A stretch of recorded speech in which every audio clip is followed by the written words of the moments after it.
Nič nás nemôže od tejto radosnej zvesti vzdialiť.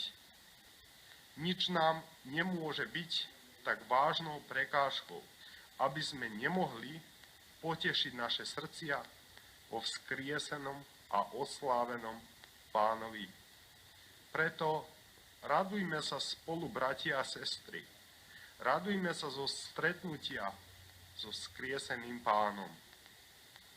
A tak všetky ťažkosti života premáhajme. Celé to utrpenie, bremeno starosti, ktoré prežívame v tejto časnosti, sme prežili v 8. dobe spolu s Kristom. Ale prišla nová doba, čas radosti.